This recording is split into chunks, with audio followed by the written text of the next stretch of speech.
نشریے کی ابتدا میں اہم خبروں کا خلاصہ۔ صاحب سمو امیر نے مجلس شورا کے معمول کے سیشن کا افتتاح کیا ہے اور اپنے خطاب میں متعدد مقامی، علاقائی اور بین الاقوامی مسائل پر اظہار خیال کیا ہے۔ صاحب سمو امیر کے خطاب میں ملک کی کامیابیوں کے ساتھ ساتھ تمام تر شعبوں کے مقاصد اور اہداف کا تعین بھی کر دیا گیا ہے۔ وزیر اعظم و وزیر داخلہ نے کہا ہے کہ صاحب سمو امیر کے خطاب میں ملک کے روڈ میپ اور اولین اہمیت کے موضوعات کا تعین کر دیا گیا ہے۔ اور صاحب سمو امیر نے اپیل کی ہے کہ بارش کے حصول کے لیے کل پورے ملک میں نماز استسقاء ادا کی جائے۔ یہ تھا اہم خبروں کا خلاصہ، اور اب پیش خدمت ہے ریڈیو قطر سے آج کا پہلا مفصل نشریہ۔ الرحمن الرحیم۔ صاحب سمو امیر شیخ تمیم بن حمد آل ثانی نے کل صبح مجلس شورا کے پہلے نئے سیشن اور معمول کے 50ویں سیشن کا افتتاح فرمایا۔ صاحب سمو امیر الوالد شیخ حمد بن خلیفہ آل ثانی، صاحب سمو امیر کے ذاتی نمائندے شیخ جاسم بن حمد آل ثانی، شیخ عبداللہ بن خلیفہ آل ثانی، شیخ محمد بن خلیفہ آل ثانی، شیخ جاسم بن خلیفہ آل ثانی، وزیر اعظم و وزیر داخلہ شیخ خالد بن خلیفہ بن عبدالعزیز آل ثانی اور متعدد شیوخ، وزراء اور عمائدین کی ایک بڑی تعداد بھی شورا کونسل کے اس افتتاحی اجلاس میں شریک تھی۔ صاحب سمو امیر شیخ تمیم بن حمد آل ثانی نے اس موقع پر اپنے جامع خطاب میں فرمایا، متعدد مقامی، علاقائی اور بین الاقوامی مسائل پر اظہار خیال کیا۔ صاحب سمو امیر نے شورا کونسل کے ممبران کو رائے دہندگان کی طرف سے دیے جانے والے اعتماد اور بھروسے پر شورا کی رکنیت کے حصول پر مبارکباد دی ہے۔ صاحب سمو امیر نے فوڈ سیکیورٹی کے شعبے میں ملک کی کامیابی پر زور دیا۔ انہوں نے مالیاتی اور بینکاری کے شعبے کی کارکردگی، ایندھن اور توانائی کے شعبے کی برتری، ملک کے قومی تصور یعنی نیشنل ویژن کے مقاصد کے حصول کے لیے قطری کوششوں اور قانون سازی کے شعبے پر اظہار خیال فرماتے ہوئے کہا کہ ملک کی شہریت ایک قانونی اور تہذیبی ذمہ داری بھی ہے۔ پھر فٹ بال کے ورلڈ کپ کی میزبانی کی تیاریوں میں اب تک کی کامیابیوں کا بھی ذکر کیا گیا ہے۔ انہوں نے کہا کہ قطر خلیج کی کونسل برائے تعاون کے سفر کی مکمل تائید و حمایت اور مدد کر رہا ہے، اور وہ اس کونسل کی حفاظت چاہتا ہے، اور اس کا اصرار ہے کہ تمام مسائل و موضوعات کو بات چیت اور ڈائیلاگ کے ذریعے حل کیا جائے۔ صاحب سمو امیر نے افغان بحران کو حل کرنے میں قطر کے اہم کردار کا ذکر کرتے ہوئے فرمایا ہے کہ قطر مسائل کو جنگ کے ذریعے نہیں بلکہ مذاکرات کے ذریعے حل کرنے پر یقین رکھتا ہے، اور اس لیے اس نے اس بحران کے حل میں ثالثی کا کردار ادا کرنے کی ذمہ داریاں سنبھالی ہیں۔ صاحب سمو امیر نے اپنے خطاب میں کورونا وائرس پر قابو پانے میں بھی قطر کی کامیابیوں کا ذکر کیا ہے۔ صاحب سمو امیر شیخ تمیم بن حمد آل ثانی نے ٹویٹر پر اپنے آفیشیل اکاؤنٹ پر اپنی ٹویٹ میں لکھا ہے کہ ہم قانون سازی اور ان پر عمل درآمد کے درمیان ایک دوسرے کے شعبے کی تکمیل کی ضرورتوں کو اپنے ذہن میں تازہ کر رہے ہیں تاکہ ملک کے اعلیٰ مفادات پورے ہو سکیں۔ انہوں نے تمام ممبران کے لیے ان کی مہموں کی ادائی میں ان کی کامیابی کی تمنا کا بھی اظہار کیا ہے۔ وزیر اعظم و وزیر داخلہ شیخ خالد بن خلیفہ بن عبدالعزیز آل ثانی نے کہا ہے کہ صاحب سمو امیر کا منتخب مجلس شورا سے خطاب اور منتخب مقننہ یعنی قانون تیار کرنے والے شعبے کے افتتاح سے قطر نے ایک نئے مرحلے کا آغاز کر دیا ہے۔ اس میں یہاں کے ایگزیکٹو یعنی عاملہ، جوڈیشل یعنی عدالتی، اور قانون ساز یعنی مقننہ، یہ تینوں شعبے مکمل ہو گئے ہیں۔ وزیر اعظم نے اپنے ایک ٹویٹ میں کہا ہے کہ صاحب سمو امیر کا یہ خطاب ملک کے لیے ایک روڈ میپ کی حیثیت رکھتا ہے، جس میں اولین اہمیت کے موضوعات کا تعین کر دیا گیا ہے اور بتا دیا گیا ہے کہ حکومت کے کام اور شورا کونسل کی ذمہ داریوں کے درمیان فطری تکامل یہ ہے کہ ملک اور عوام کی خدمت کی جا سکے۔ صاحب سمو امیر شیخ تمیم بن حمد آل ثانی کے دست مبارک سے مجلس شورا کے پہلے آئین ساز سیشن کے افتتاح کے بعد شورا کونسل نے رائے شماری کے ذریعے جناب حسن بن عبداللہ الغانم المعادید کو ملک کی پہلی منتخب مجلس شورا کا اسپیکر منتخب کر لیا ہے، جبکہ ڈاکٹر حمدہ بنت حسن السلیتی کو شورا کونسل کی ڈپٹی اسپیکر منتخب کیا گیا ہے۔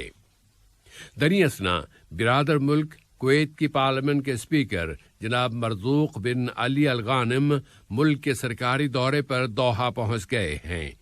مجلس شورا کے اسپیکر جناب حسن بن عبداللہ الغانم، ڈپٹی اسپیکر ڈاکٹر حمدہ بنت حسن السلیتی، شورا کے سیکرٹری جنرل ڈاکٹر احمد بن ناصر الفضالہ، ملک میں کویت کے سفیر جناب حفیظ بن محمد النعیمی اور شورا کے متعدد دوسرے اہلکاروں نے حمد انٹرنیشنل ایئرپورٹ پر ان کا استقبال کیا ہے۔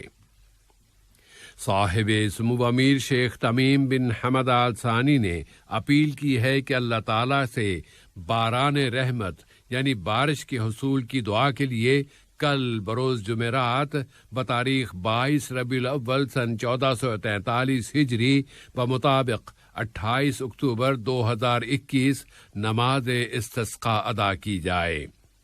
صاحب سمو امیر کل صبح الوجبہ کی عیدگاہ میں عوام کے ساتھ مل کر نماز استسقاء ادا فرمائیں گے۔ صاحب سمو امیر شیخ تمیم بن حمد آل ثانی سے دیوان امیری میں عوامی جمہوریہ چین کے اسٹیٹ ایڈوائزر اور وزیر خارجہ جناب وانگ یی نے ملاقات کی ہے، جس میں دونوں ملکوں کے درمیان تمام تر شعبوں میں دو طرفہ تعلقات کو فروغ دینے کے وسائل اور موجودہ علاقائی و بین الاقوامی حالات پر بات چیت کی گئی ہے۔ صاحب سمو امیر شیخ تمیم بن حمد آل ثانی نے جمہوریہ ازبکستان کے صدر شوکت میر زیاییو کے نام انہیں دوبارہ صدر جمہوریہ منتخب کیے جانے پر مبارکباد کا برقی پیغام ارسال کیا ہے۔ نائب امیر شیخ عبداللہ بن حمد آل ثانی نے بھی صدر شوکت میر زیاییو کے نام انہیں ایک مرتبہ پھر صدر جمہوریہ منتخب کر دیے جانے پر مبارکباد کا برقی پیغام ارسال کیا ہے۔ اسی طرح وزیر اعظم و وزیر داخلہ شیخ خالد بن خلیفہ بن عبدالعزیز آل ثانی نے بھی صدر شوکت میر زیاییو کے نام اس موقع کی مناسبت سے مبارکباد کا برقی پیغام روانہ کیا ہے۔ نائب وزیر اعظم و وزیر خارجہ شیخ محمد بن عبد الرحمن آل ثانی سے عوامی جمہوریہ چین کے اسٹیٹ ایڈوائزر اور وزیر خارجہ جناب وانگ جی نے دو طرفہ تعلقات و تعاون، اسے فروغ دینے کے وسائل اور متعدد علاقائی و بین الاقوامی مسائل پر بات چیت کی ہے۔ نائب وزیر اعظم و وزیر خارجہ نے آسٹریلیا کی وزیر خارجہ محترمہ میریز بائن کی جانب سے بھی ایک ٹیلی فون کال وصول کی ہے، جس میں دو طرفہ تعلقات و تعاون اور افغانستان میں سیکیورٹی کے موجودہ حالات اور سیاسی صورتحال پر بات چیت کی گئی ہے۔ قطر نے ریاض میں شروع ہونے والے سرمایہ کاری کے مستقبل کے 5ویں فورم میں شرکت کی ہے۔ اس فورم کا عنوان تھا انسانیت کے شعبے میں سرمایہ کاری۔ یہ فورم رواں مہینے اکتوبر کی 28 تاریخ تک جاری رہے گا۔ وزیر مالیات جناب علی بن احمد الکواری نے اس فورم میں قطری وفد کی قیادت کی ہے۔ وزیر مالیات نے فورم کی سائیڈ لائن میں ڈائلاگ کے متعدد مناقشوں میں بھی شرکت کی۔ ان میں نوع انسانی کی زیادہ سے زیادہ خدمت کے لیے سرمایہ کاریوں اور نئی ٹیکنالوجی اور پائیدار ذریعوں سے دنیا کے سب سے زیادہ اہم چیلنجوں کو حل کرنے کے موضوعات زیر بحث آئے ہیں۔ قطر نے کہا ہے کہ وہ سوڈان کے موجودہ حالات و واقعات کو بہت تشویش کی نگاہ سے دیکھتا ہے۔ اس نے سوڈان کے تمام فریقوں سے اپیل کی ہے کہ وہ شدت میں مزید اضافہ نہ کریں، صورتحال پر قابو پائیں، حکمت اور دانشمندی کی آواز کو غالب کریں اور استحکام، انصاف اور امن کے لیے برادر سوڈانی عوام کے مفادات کی خاطر کام کریں۔ قطر کی وزارت خارجہ نے اپنے ایک بیان میں کہا ہے کہ قطر یہ کہتا ہے کہ سیاسی عمل کو دوبارہ صحیح ٹریک پر لانا بہت ضروری ہے تاکہ سوڈانی عوام کی امنگیں پوری ہو سکیں۔ امریکہ کی وزارت خارجہ نے اعلان کیا ہے کہ وزیر خارجہ اینتھونی بلنکن نے سوڈان کے معزول وزیر اعظم عبداللہ حمدوک کے ساتھ انہیں فوج کی طرف سے رہا کر دیے جانے کے بعد ٹیلی فون پر بات چیت کی ہے۔ سوڈان کی فوج اپنے سول پارٹنرز کے خلاف انقلاب لے آئی ہے اور اس نے تمام تر اختیارات اب اپنے ہاتھ میں لے لیے ہیں۔ امریکی وزارت خارجہ کے ترجمان نیڈ برائس نے کہا ہے کہ وزیر خارجہ نے وزیر اعظم کی رہائی کا خیر مقدم کیا ہے اور سوڈانی فوج سے دوبارہ اپیل کی ہے کہ وہ تمام سول قیدیوں کو رہا کر دے اور ان کی سلامتی کی ضمانت دے۔ وزیر اعظم یا معزول وزیر اعظم عبداللہ حمدوک اور ان کی اہلیہ کو بین الاقوامی دباؤ کے بعد الخرطوم میں ان کی اقامت گاہ پر واپس پہنچا دیا گیا ہے۔ اور اب sports. ICC T20 world cup کے سپر 12 مرحلے کے ایک میچ میں کل رات پاکستان نے نیوزی لینڈ کو ایک دلچسپ مقابلے کے بعد 5 وکٹوں سے شکست دے دی۔ شارجہ میں پاکستان نے ٹاس جیت کر نیوزی لینڈ کو پہلے بیٹنگ کرنے کی دعوت دی اور نیوزی لینڈ نے مقررہ 20 اوورز میں 8 وکٹوں کے نقصان پر 134 رن سکور کیے تھے۔ پاکستان کی ٹیم نے اس ہدف کے تعاقب میں قدرے محتاط انداز میں آغاز کیا کہ بابر اعظم 9 رنز بنا کر آؤٹ ہو گئے۔ ان کے بعد فخر زمان اور محمد حفیظ 11 رنز پر آؤٹ ہوئے۔ پھر عماد وسیم بھی شعیب ملک کے ساتھ دیتے ہوئے 11 رنز بنا کر آؤٹ ہو گئے۔ اس مرحلے میں پاکستانی ٹیم دباؤ کی شکار نظر آئی، لیکن آصف علی نے بڑی ہٹس لگا کر ٹیم کو جیت کے قریب کر دیا۔ اختتامی مرحلے میں آصف علی نے 3 اور شعیب ملک نے 1 چھکا لگا کر ٹیم کو جیت دلا دی۔ T20 کے حالیہ مقابلوں میں یہ پاکستان کی مسلسل دوسری جیت ہے۔